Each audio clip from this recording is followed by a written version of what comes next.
तो ये है बेटा स्ट्रेप्टोकेमिकल सीरीज। स्ट्रेप्टोकेमिकल सीरीज जो आपको याद रखना है हमेशा। इसमें देखिए सबसे ज्यादा स्प्लिटिंग एनर्जी अगर सीओ अटैच होगा तब सीएन, NO2, EN, फिर अमोनिया, फिर इरिटा, फिर पिरिडीन।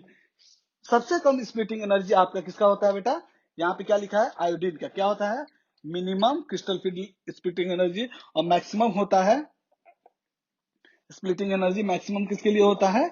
सीओ का। ठीक है, तो यह है ओवरऑल स्ट्रेप्टोकेमिकल सीरीज। तो इसको आपको रट लेना है। सिंपली आपको बताऊं तो देखिए, यहाँ पे जो डोनर एटम है वो कार्बन है, यहाँ पे डोनर एटम नाइट्रोजन है, यहाँ पे ऑक्सीजन है, यहाँ पे फ्लोरीन यानी कि हेलोजन है। तो हम सिंपली सिंप्लीफाई करें तो सबसे ज्यादा होता है कार्बन डोनर का। अगर डोनर कार्बन है, उससे कम होता है नाइट्रोजन डोनर का, उससे कम होता है ऑक्सीजन डोनर का, और सबसे कम होता है हाइड्रोजन डोनर का। तो ऐसे भी आइडिया लगा सकते हैं। अगर आपको 4 दिया हुआ है तो चारों में अगर जो डोनर एटम है डिफरेंट डिफरेंट है, तो आप सिंपली यदि याद भी ना हो तो आप देख सकते हैं किसमें कार्बन डोनर है, और कार्बन डोनर है तो उसका क्रिस्टल फील्ड स्प्लिटिंग एनर्जी ज्यादा होगा। चलिए एक एग्जांपल है जिसको लेके हम एक बार यूज कर लेते हैं, crystal field splitting theory.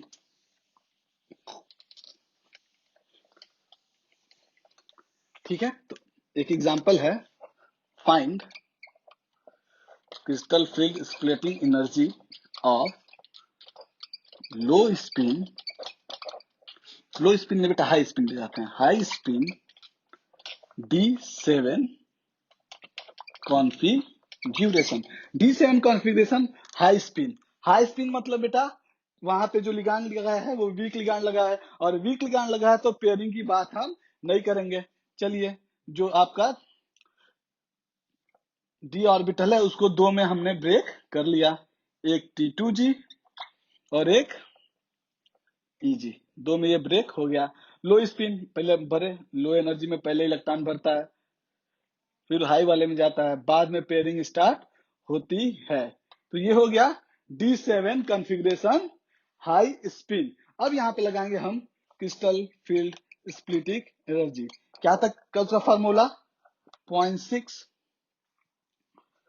0.6 into number of electron in EG minus 0.4 into number of electron in T2G। Okay, और फिर माइनस करेंगे यहाँ पे MP, मतलब पेयरिंग कितनी हुई है। तो देखिए अगर हाई स्पिन है तो क्या, अगर हाई स्पिन है बेटा तो यहाँ पे स्ट्रॉन्ग लिगांड नहीं है, और स्ट्रॉन्ग लिगांड नहीं है तो पेयरिंग नहीं होगी, तो ये वैल्यू ओवरऑल हमारी 0 हो जाएगी। तो इतना बचा हम लोग का फार्मूला। अब यहाँ पे लगाएं 0.6 इंटू EG में कितने इलेक्ट्रॉन है? 2, माइनस 0.4 इंटू T2 में कितने इलेक्ट्रॉन है बेटा? 5। कितना हुआ? 1.2 माइनस 2.0 कितना आ गया बेटा? -0.8। -0.8 आया क्रिस्टल फील्ड स्प्लिटिंग एनर्जी। ठीक है बेटा, तो ये था -0.8 क्रिस्टल फील्ड स्प्लिटिंग एनर्जी। अच्छा, एनर्जी माइनस में आ रही है तो एक बात याद रख लीजिए, क्रिस्टल फील्ड स्प्लिटिंग एनर्जी अगर एनर्जी माइनस में है, निगेटिव आ रही है, तो जो कंपाउंड होगा वो स्टेबल होगा, और अगर एनर्जी पॉजिटिव आ रही है तो जो कंपाउंड होगा वो अनस्टेबल होगा। सिंपल सी बात है, पॉजिटिव आना मतलब हाई एनर्जी में ज्यादा इलेक्ट्रॉन, हायर एनर्जी में ज्यादा इलेक्ट्रॉन मतलब ज्यादा एनर्जी, एनर्जी ज्यादा तो स्टेबिलिटी कम। तो जो crystal field splitting energy negative मतलब जो कंपाउंड है आपका कोऑर्डिनेशन वाला वो स्टेबल है, अगर पॉजिटिव आ रहा है तो वो कंपाउंड अनस्टेबल है। तो ये था बेटा overall crystal field splitting energy. चलिए एक छोटा सा पॉइंट है उसके बारे में हम बात करते हैं जिसपे क्वेश्चन पूछे जाते हैं। तो वो पॉइंट है बेटा John Teller distortion.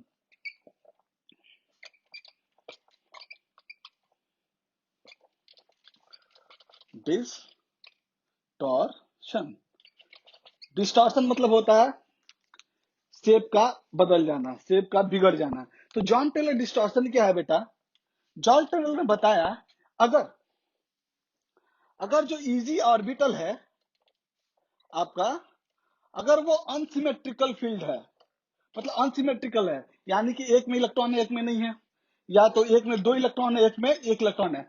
Unsymmetrical field है तो सर्टेन कुछ ऐसे लिगांड है स्ट्रॉन्ग, जिनके आने पे इसके शेप में, वो जो कंपाउंड है उसके शेप में डिस्टॉर्शन हो जाता है। डिस्टॉर्शन मतलब शेप डिस्टर्ब हो जाता है, तो उसको बोलते हैं हम जॉन टेलर डिस्टॉर्शन। उसमें क्या आता है, 4 बॉन्ड्स क्या होते हैं, शॉर्ट हो जाते हैं, और 2 बॉन्ड्स लॉन्ग हो जाता है। और ये कब होगा, जब कोई सर्टेन लिगांड अटैक करेगा, और ईजी कैसा होगा, ईजी अनसिमेट्रिकल होगा। अब पूरा जॉन टेलर डिस्टॉर्शन क्या है कि अगर किसी ऑर्बिटल किसी कंपाउंड का इजी अनसिमेट्रिकल है, यानी कि देखिए अनसिमेट्रिकल 2 ही टाइप से हो सकता है, यानी कि दोनों ऑर्बिटल में एक में इलेक्ट्रॉन हो एक में ना हो, या तो एक में 2 हो या एक में 1 हो। उसके केस में जब सर्टेन इलेक्ट्रॉन अटैक करते हैं तो वहां पे 4 बॉन्ड शॉर्ट हो जाते हैं और 2 बॉन्ड बड़े हो जाते हैं। इसी को हम जॉन टेलर डिस्टॉर्शन कहते हैं। तो देखिए जॉन टेलर डिस्टॉर्शन इसको कहते हैं। जैसे आपसे पूछा जाए कि कौन सा configuration Jahn Teller distortion show करेगा, D5 low spin, D7 high spin and D7 low spin. अब देखते हैं बेटा इन तीनों कॉन्फ़िगरेशन में कौन सा कॉन्फ़िगरेशन है जो जॉन टेलर डिस्टॉर्शन शो करेगा। तो चलिए बनाते हैं। D5 के लिए T2G और EG हमने बना लिया। अब बात क्या है यहाँ पे, लो स्पिन। लो स्पिन बोले तो क्या, लो स्पिन की जब बात करेंगे तो यानी कि किसके प्रेजेंस में, स्ट्रॉन्ग वहां पे होगा लिगैंड। अब स्ट्रॉन्ग लिगैंड है तो क्या होगा, D5।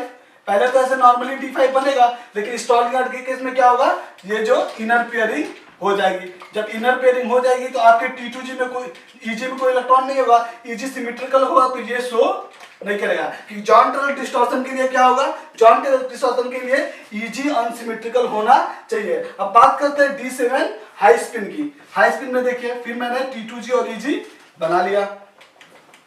अब हाई स्पिन बोले तो बेटा हाई स्पिन मतलब वीक लिगैंड। वीक लिगैंड के केस में इनर पेयरिंग नहीं होगी। इलेक्ट्रॉन मैंने फिलअप किया नॉर्मली 1 2 3 4 5 6 7। अब यहाँ पे देखिए, यहाँ पे जैसे हमने फिलअप किया यहाँ पे, तो यहाँ पे भी क्या सिमेट्रिकल हुआ, EG सिमेट्रिकल है, तो ये भी जॉन टेलर डिस्टॉर्शन शो नहीं करेगा। बात करें D7 की और लो स्पिन। लो स्पिन मतलब स्ट्रॉन्ग लिगैंड के प्रेजेंस में। फिर मैंने इस D7 के लिए यहाँ पे T2G और EG बना लिया, और T2G EG बना लिया। D7 तो पहले नॉर्मली हम लोग फिलअप करेंगे बेटा, नॉर्मली फिलअप कर लिए 1 2 3 4 5 6 और 7 इलेक्ट्रॉन हो गए। लेकिन क्या करेंगे, जब लो स्पिन है, स्ट्रॉन्ग लिगैंड है, तो इनर पेयरिंग होगी, एक इलेक्ट्रॉन यहां से अंदर चला आएगा। अब देखिए, अब यहाँ पे आपका EG जो है वो अनसिमेट्रिकल है। अगर EG अनसिमेट्रिकल होगा तो किसी भी सर्टेन लिगैंड्स के प्रेजेंस में वहां पे डिस्टॉर्शन क्रिएट होगी, उसी को हम लोग जॉन टेलर डिस्टॉर्शन कहते हैं। तो ये नंबर 3 वाला जो एग्जांपल था उसमें जॉन टेलर डिस्टॉर्शन होगा। तो ये तो बेटा जॉन टेलर डिस्टॉर्शन। अब बात करते हैं colour of coordination compound. Coordination compound जो होते हैं वो कलर्ड होते हैं। क्यों कलर्ड होते हैं उसके बारे में बात करते हैं। कलर के बारे में बात किया जाए बेटा, तो कलर के लिए रिस्पॉन्सिबल होता है DD ट्रांजिशन। आप बोलेंगे DD ट्रांजिशन क्या है, तो DD ट्रांजिशन वही है, T2G और EG में जब इलेक्ट्रॉन का ट्रांजिशन होता है तो एनर्जी रिलीज होती है, और उसी एनर्जी के हिसाब से कलर हम बता सकते हैं, क्योंकि हर एनर्जी का एक वेवलेंथ होता है और हर वेवलेंथ का एक कलर होता है। चलिए जैसे क्या होता है, ये आपने T2G बना लिया और ये EG बन गया, ठीक है। समझिए यहाँ पे एक इलेक्ट्रॉन है, उसको कहीं से एनर्जी मिली, वो एक्साइटेड होकर यहाँ पे पहुंच गया, ठीक है। अब फर्दर इलेक्ट्रॉन जब वापस अपने ओरिजिनल स्टेट पे आएगा तो यहाँ पे एक एनर्जी निकलेगी, और वो एनर्जी हमको पता है इक्वल टू Sc/λ, और लैम्डा होता है बेटा वेवलेंथ। वेवलेंथ का हर एक वेवलेंथ का अपना कलर होता है। यानी इसका मतलब क्या हुआ, अगर इसे हमको देखें कि जितना ज्यादा यहाँ पे स्प्लिटिंग होगी, यानी कि जितना स्ट्रॉन्ग आपका लिगैंड होगा उतना ज्यादा एनर्जी निकलेगी, और जितना ज्यादा एनर्जी निकलेगी उतना कम वेवलेंथ होगा, और जितना कम वेवलेंथ होगा उतना कम वेवलेंथ का हमको कलर मिलेगा। विबग्योर आपको पता है सबसे कम लेंथ रेड का होता है, सबसे ज्यादा वायलेट का होता है। तो यहाँ पे क्या हमने फॉर्मुलाइज किया कि जो एनर्जी होता है, जो क्रिस्टल फिट स्प्लिटिंग से निकलता है, वो स्ट्रेंथ ऑफ लिगैंड के डायरेक्टली प्रोपोर्शनल होता है। इसलिए जो लैम्डा होता है वो उस स्ट्रेंथ ऑफ लिगैंड के इनवर्सली प्रोपोर्शनल होता है। तो ये था आपका बेटा कलर के बारे में। चलिए एक एग्जांपल लेके हम इस बात को यहीं पे खत्म करते हैं।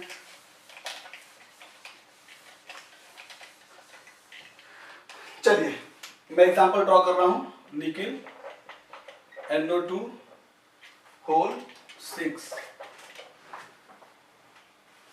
-4। दूसरा एग्जांपल निकिल NH3 होल 6 +2। और तीसरा एग्जांपल है आपका निकिल H2O होल 6 +2।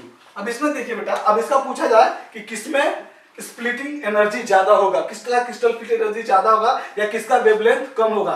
कहा जाए कि कौन सा रेड कलर के ज्यादा करीब होगा। तो आइए बात करते हैं। सारा का सारा निकिल यहाँ पे तीनों में +2 ऑक्सीडेशन स्टेट में है, ठीक है। अब बात करते हैं लिगैंड्स की। तो लिगैंड्स के लिए मैंने कहा था स्टेप्टोकेमिकल सीरीज आपको याद होना चाहिए। अगर वैसे याद नहीं है तो मैंने बोलता सबसे ज्यादा स्ट्रॉन्ग कार्बन डोनर एटम हो तब होगा, उससे कम नाइट्रोजन डोनर एटम तब होगा, उसके कम ऑक्सीजन डोनर एटम होगा तब होगा, और सबसे कम हाइड्रोजन डोनर होगा। तो यहाँ पे देखें तो यहाँ पे नाइट्रोजन डोनर, यहाँ पे भी नाइट्रोजन डोनर, और यहाँ पे ऑक्सीजन डोनर होता है। तो ये तो पक्का है कि इसका जो क्रिस्टल फिट एनर्जी होगा इससे सबसे कम होगा, और इसका बीच में होगा, इसका सबसे ज्यादा। स्टेप्टोकेमिकल सीरीज में ये NO2 NH3 से आगे है। मतलब जैसे हम यहाँ से यहाँ जा रहे हैं, मतलब इस साइड से इस साइड जा रहे हैं, तो क्या हो रहा है, crystal fit splitting energy decrease कर रही है, क्योंकि स्ट्रेंथ ऑफ लिगैंड क्या हो रहा है, डिक्रीज कर रहा है। अगर ये एनर्जी डिक्रीज कर रही है तो एनर्जी जो आपकी रिड्यूस होगी वो भी डिक्रीज